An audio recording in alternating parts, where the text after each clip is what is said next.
हाँ तो भाई फाइनली मंडे नाइट रॉ हो चुका है खत्म और इसकी शुरुआत ही दोस्तों ना लोगन पॉल से होती है। अब्बू तो भाई इनको काफी तगड़ा मिल ही रहा था। यहाँ पर दोस्तों ये एलिमिनेशन चैम्बर को लेकर बातें करने आए थे कि जब ये लास्ट वीक रॉ पर मौजूद थे ना तो इन्होंने भाई रे मिस्टीरियो को हराकर अपना टिकट एलिमिनेशन चैम्बर के लिए सिक्योर कर लिया था और अब ये एलिमिनेशन चैम्बर में सभी को एलिमिनेट भी करेंगे और रेसलमेनिया को ना हेडलाइन भी करने वाले हैं कोडी रोड के साथ। और ये भाई चैंपियनशिप भी जीतने वाले हैं क्योंकि इनको ना अगला फेस ऑफ द कंपनी जो बनना है। जी हाँ दोस्तों ये लोगन पॉल का कहना है भाई। और फैन भाई जरा सा भी इनके बातों का ना कोई भी भाव नहीं दे रहा था कि तभी दोस्तों सीएम पंक की एंट्री होती और रिएक्शन इनको काफी तगड़ा मिल रहा था, बल्कि हमेशा की तरह सीएम पंक नाम के ना चैंट्स भी लग रहे थे। और आज तो भाई सीएम पंक ने लोगन पॉल को कायदे से भाई रोस्ट कर दिया था। भाई पहले लोगन पॉल का इनसे कहना है कि इनको इनसे जलन हो रही है क्योंकि भाई ये रिंग के आउटसाइड ना हर एक बिजनेस में सफल हो रहा है लेकिन सीएम पंक अपने करियर में असफल हो रहा है। इनकी इंजरी को भी लेकर ये बातें करते हैं कि जब इनका रिटर्न हुआ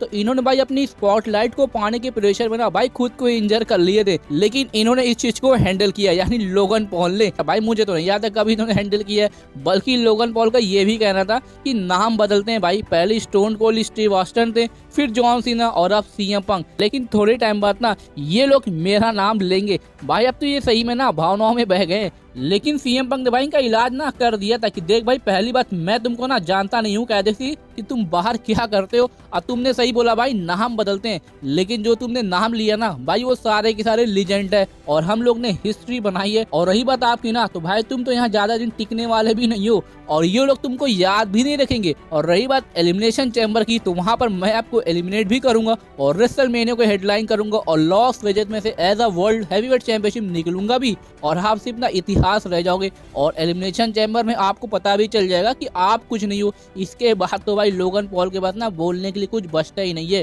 तो इसलिए भाई ये फ्रस्ट्रेटेड होकर ना सीएम पंक भाई थप्पड़ जड़ कर ना वहां से निकल लेते हैं। भाई काफी तगड़ा इन्होंने मारा है। इसके बाद तो भाई लास्ट में सीएम पंक इनको वार्निंग देते हुए बस यही बोलते हैं कि आप अभी जितना भाग सकते हो ना भागो, लेकिन एलिमिनेशन चैम्बर में आप सिर्फ मेरे साथ रिंग में नहीं होगे बल्कि एक चैम्बर में लॉक होगे और वहीं पर आपको पता चल जाएगा कि आखिर ये लोग ना मेरा नाम क्यों लेते हैं। और उसी के बाद दोस्तों ये सेगमेंट वहीं से एंड हो जाता है। तो भाई सीएम पंक का इंटेंशन तो एकदम क्लियर है कि रेसलमेनिया को तो हेडलाइन तो यही करने वाले हैं चाहे कुछ भी हो जाए। वैसे भाई मैं तो इनको ही देखना चाहूंगा जीतते हुए, लेकिन बंदे तो और भी हैं भाई तगड़े तगड़े और कहीं भाई यही कुछ कांड ना कर दें लोगन पॉल। भाई कुछ भी हो सकता है, वैसे इंटेंशन तो सभी का यही है, लेकिन अब एग्जैक्टली जीतेगा कौन इसके लिए अब हमको बस कुछ दिन और रुकना पड़ेगा, उसके बाद सब क्लियर हो जाएगा। खैर दोस्तों वैसे आपका इस स्टार्टिंग सेगमेंट को लेकर क्या रिएक्शन था हमको जरूर बताइएगा। उसके बाद दोस्तों शो पर हमको पेंटा वर्सेस लुडविक काइजर वर्सेस पीट डन के बीच में ट्रिपल थ्रेट मैच देखने को मिलता है। भाई क्या ही तगड़ा ये मैच था। वैसे भी जब तीनों ही टैलेंटेड बंदे एक साथ रिंग में होंगे ना तो भाई मैच तो तगड़ा होना ही है। बल्कि मैच में दोस्तों एक टाइम पर तो पीट डन ना भाई लगभग जीत ही चुके थे जब इन्होंने पेंटा पर अपना फिनिशर बेटर एंड लगा दिया था, लेकिन पिन फॉल के टाइम भाई लास्ट मोमेंट पर काइजर आकर ना पिन को ब्रेक कर देते हैं। वैसे भाई रेसलिंग वाइज अगर देखा जाए ना तो इस मैच की क्वालिटी काफी शानदार थी। बल्कि मैच में दोस्तों पेंटा की तरफ से मैक्सिकन डिस्ट्रॉयर भी आता है पीट डन पे, लेकिन जैसे भाई ये सैक्रिफाइस लगाने के बाद पेंटा ड्राइवर के लिए जाते हैं ना तभी दोस्तों लुडविक काइजर आके पेंटा को रिंग से बाहर कर देते हैं और फिर ये पीट डन पर भाई अपना ही फिनिशर रिवर्स डीडीटी लगाकर पिन करके मैच में विक्ट्री ले लेते हैं। जी हाँ दोस्तों लुडविक काइजर को इस मैच में विक्ट्री मिल जाती है जो कि काफी सही डिसीजन है। भाई बंदे ने काफी मैच हारा भी तो इसमें विक्ट्री इनको मिलना जायज थी। खैर दोस्तों इसके बाद शो पर हमको न्यू डे वर्सेस एलडब्ल्यूए के बीच में टैग टीम मैच देखने को मिलता है। मैच तो भाई ये भी डिसेंट सही था, बल्कि इस मैच में विक्ट्री ना न्यू डे को ही मिलती है, लेकिन मैच के बाद भी दोस्तों ये इनके ऊपर अटैक कंटिन्यू रखते हैं और तभी दोस्तों ड्रैगन ली आते भी इनको सेव करने के लिए, लेकिन ये भी ज्यादा कुछ कर नहीं पाते। न्यू डे काउंटर करते हुए ना इनके ऊपर डबल पावर बम लगाकर ना वही ढेर कर देते हैं। तो भाई स्ट्रॉन्ग दिखाया जा रहा है इस वक्त न्यू डे को,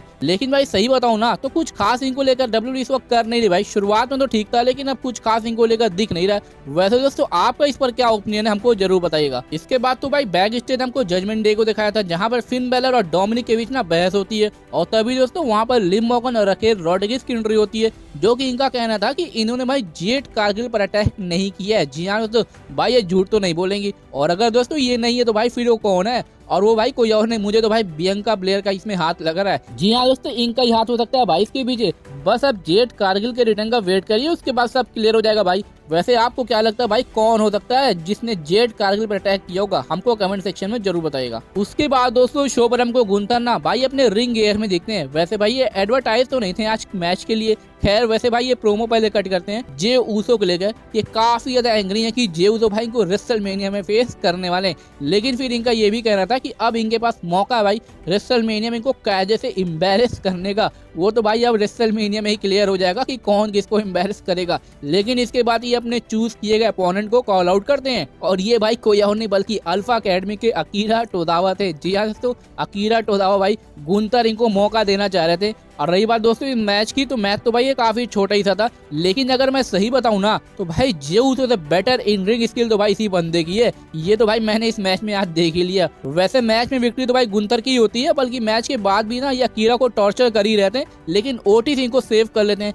लेकिन तभी दोस्तों गुंथर भाई पीछे से ओटिस को भी सबमिशन में होल्ड कर लेते हैं, और तभी दोस्तों जे ऊसो की एंट्री होती है और क्राउड वो तो भाई शुरू हो जाता है भाई ईट करने के लिए, लेकिन गुंथर दोस्तों वहां से फिर निकल लेते हैं। उसके बाद दोस्तों शो पर हमको लायरा वल्करी वर्सेस डैकोटा काई के बीच में वुमेन्स इंटरकॉन्टिनेंटल चैंपियनशिप के लिए मैच देखने को मिलता है, जो कि काफी शानदार और फुल एक्शन से भरा हुआ मैच था। वैसे मैच में दोस्तों डैकोटा काई ने कोशिश तो भाई पूरी की थी इसको जीतने की, लेकिन फिर भी दोस्तों लास्ट में लायरा वल्करी इनको पर नाइट विंग लगाकर पिन करके मैच में विक्ट्री ले लेती हैं। बल्कि मैच के बाद दोस्तों आईवी नाइल आकर भाई पहले तो ये रैंप पर डैकोटा काई पर अटैक करती हैं और फिर लायरा वल्करी पर।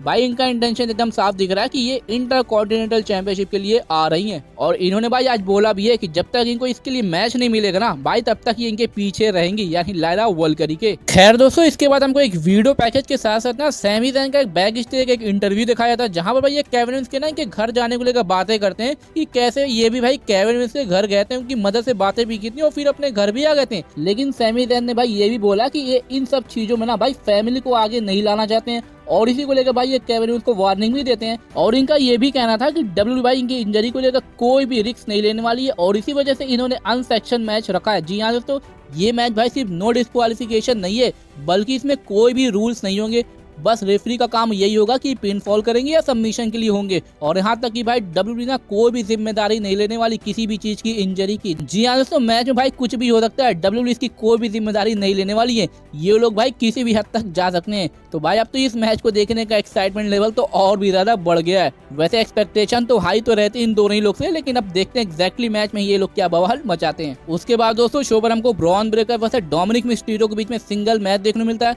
भाई लास्ट वीक ब्रॉन ब्रेकर से इन पर गलती से स्पेयर लग गया था, तो इसी वजह से ये मैच होता है। मैच तो भाई अभी शुरू ही हुआ था और ब्रॉन ब्रेकर डोमिनेट भी कर रहे थे, लेकिन मैच की क्लोजिंग शॉट पर ना भाई जजमेंट डे के मेंबर्स इंटरफेयर करते हुए ब्रॉन ब्रेकर पर अटैक कर देते हैं, जिसकी वजह से ये मैच नो डिस्क्वालिफिकेशन में एंड हो जाता है। बल्कि मैच के बाद भी दोस्तों इनके ऊपर अटैक कंटिन्यू रहता है, लेकिन भाई ब्रॉन ब्रेकर तो भाई ब्रॉन ब्रेकर है, इनको हैंडल करना भाई इतना आसान नहीं है। ये भाई कमबैक करते हुए आज कार्लिटो पर ही भाई एक तगड़ा स्पेयर लगाते हैं, लेकिन जैसे फिन बैलर चेयर लेकर आते हैं ना भाई ब्रॉन ब्रेकर तभी इनको देख लेते हैं और फिन बैलर को वहां से सरकना पड़ता है। वैसे भाई डब्ल्यू को ब्रॉन ब्रेकर के साथ ना कुछ और इंटरेस्टिंग करना पड़ेगा। भाई स्ट्रॉन्ग तो इनको दिखाया जा रहा है, लेकिन टेलीविजन टाइम इनको काफी कम मिल रहा है, वरना इनका भी भाई टाइटल लेंगे ना कोई मतलब ही नहीं रह जाएगा, जैसे भाई नाकामोरा का इस वक्त है। खैर दोस्तों इसके बाद शो पर हमको ना कोडी रोड का सेगमेंट देखने को मिलता है और रिएक्शन इनको काफी तगड़ा मिल रहा था। यहाँ पर दोस्तों कोडी रोड ना द रॉक के दिए गए ऑफर को लेकर बातें करने आए थे कि एलिमिनेशन चैंबर भाई इसको इसका आंसर देना है, लेकिन इससे पहले दोस्तों इनका कहना था कि इस बिजनेस में भाई काफी समय से है और इनको भाई काफी अच्छे समझ में भी आ रहा है कि द रॉक के ऑफर का क्या मतलब है।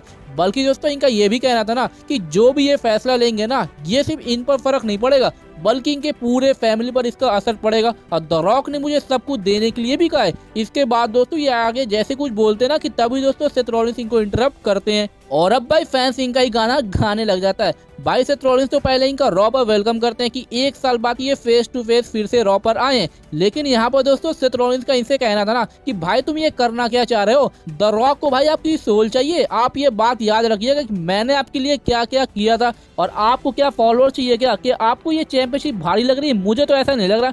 मतलब दोस्तों सेथ रॉलिंस एक तरीके से इनको ये क्लियर कर रहे थे कि भाई तुम वो मत बनना जिससे इनको हेट करना पड़े, बल्कि दोस्तों सेथ रॉलिंस तो रोमन रेंस और सीएम पंक का भी नाम लेते हैं कि 2 लोग को तो भाई ऐसे ही पसंद नहीं करते और कहीं तीसरा बंदा भाई ये कोडी ना हो जाए। तो इसी पर दोस्तों कोडी रोड भाई ये एंग्री होकर बोल रहे थे कि भाई पहली बात तो आपको पूरी बात सुननी चाहिए थी, आपने तो भाई पहले ही जजमेंट लगा दिया, द रॉक को मेरी आत्मा चाहिए ना कि आपकी, क्योंकि आपने भाई ऑलरेडी ऐसा कर चुके हैं। यहाँ पर दोस्तों ये सेथ रॉलिंस के ना हील टर्न के बारे में बात कर रहे थे जब इन्होंने द शील्ड को धोखा देते हुए दी अथॉरिटी को ज्वाइन किया था। और कोडी रोड भाई उसी बात को मेंशन कर रहे थे कि आपने भी धोखा दिया था। लेकिन फिर दोस्तों कोडी रोड शांत हो जाते हैं कि खैर आप मेरे शील्ड बने थे रेसलमेनिया 40 में और आप हमेशा ही मेरे भाई भी रहेंगे और आप रेसलमेनिया के MVP भी थे। भाई यहाँ पर ना कोडी रोड की नीयत थोड़ी थोड़ी बदल रही थी, लेकिन लास्ट में इन्होंने भाई खुद को कंट्रोल कर ही लिया था। तो इसी पर दोस्तों सेथ रॉलिंस से कहना कि हाँ भाई मैंने गलतियां की थी, तो इसलिए ना मैं आपको समझा रहा हूँ कि आप ऐसा मत करिएगा। और लास्ट में सेथ रॉलिंस के बस इतना ही कहना था कि मैं आपको रेसलमेनिया के मेन इवेंट में फेस करूंगा, लेकिन मुझे भाई ये वाला कोडी नहीं चाहिए जो द रॉक को अपनी सोल दे दिया। और मुझे वो कोडी चाहिए जिसको मैंने रेसलमेनिया में फेस किया था और जिसने अपनी लास्ट ईयर स्टोरी को फिनिश किया था। और मैं आपके लिए नहीं बल्कि आपकी चैंपियनशिप के लिए आ रहा हूँ। बस इतना ही कहकर भाई ये यहाँ से चले जाते हैं और ये सेगमेंट भी वहीं से एंड हो जाता है। तो भाई अब क्या कोडी रोड ऐसा करेंगे या नहीं वो तो भाई एलिमिनेशन चैम्बर में पता चल ही जाएगा, लेकिन भाई मामला गड़बड़ तो लग रहा है और कोडी रोड के माइंड में कुछ ना कुछ भाई जरूर चल रहा है। लेकिन वो अब क्या है वो तो अब रेसलमेनिया तक क्लियर हो ही जाएगा, लेकिन कुछ ना कुछ भाई गड़बड़ तो जरूर लग रहा है। वैसे दोस्तों आपका इस पर क्या ओपिनियन या थॉट्स है भाई हमको कमेंट सेक्शन में जरूर बताइएगा। और अब दोस्तों हम बात करते हैं शो के मेन इवेंट के बारे में, जो कि नाओमी और Bianca Blair versus Liv Morgan और रखेल रॉड्रिगेज के बीच में ना टैग टीम चैंपियनशिप के लिए मैच देखने को मिलता है। और भाई क्या ही जबरदस्त ये मैच था, मतलब इतना ज्यादा इसमें क्लोज फॉल देखने को मिलता है ना कि पूछिए मत। मैच तो भाई तगड़ा था, बल्कि डोमिनिक मिस्टीरियो भी काफी ज्यादा मैच में इंटरफेयर कर रहे थे। बियांका ब्लेयर केओडी भी लगाती हैं, लेकिन रखेल पिन को ब्रेक कर देती हैं और फिर इसके बाद तो भाई मिस्टीरियो भी पिन को ब्रेक करवा देते हैं। मतलब नंबर्स गेम का एडवांटेज यहाँ पर मिल रहा था हील टीम को। और लास्ट में तो भाई शॉकिंग मूवमेंट देखने को मिल गया भाई, रखेल के टॉप रोप अटैक की वजह से लिव मॉर्गन नाओमी को ना पिन करके मैच में विक्ट्री ले लेती हैं। और अब दोस्तों ये हम लोग की न्यू टैग टीम चैंपियन। इसके बाद तो भाई ये लोग के लिए सेलिब्रेशन होता है और उसी के बाद दोस्तों शो भी वहीं से ऑफ एयर चला जाता है। तो भाई आज का भी शो ना काफी तगड़ा ही था। वैसे भी ये सारी चीजें एलिमिनेशन चैम्बर की तरफ लीड कर रही है। और अब हमको ना next week Rhea Ripley versus Iyo Sky के बीच में वुमेन्स वर्ल्ड चैंपियनशिप के लिए मैच भी देखने को मिलने वाला। तो भाई अब देखते हैं वहीं पर कौन इसको जीतता, कौन रेसलमेनिया में जाता है। वैसे दोस्तों आपको कैसा लगा भाई आज करो हमको कमेंट सेक्शन में जरूर बताइएगा। और अगर दोस्तों ये वीडियो अच्छी लगी इसको लाइक और ज्यादा शेयर जरूर करिएगा ऐसी WWE की इंटरेस्टिंग वीडियोस के लिए।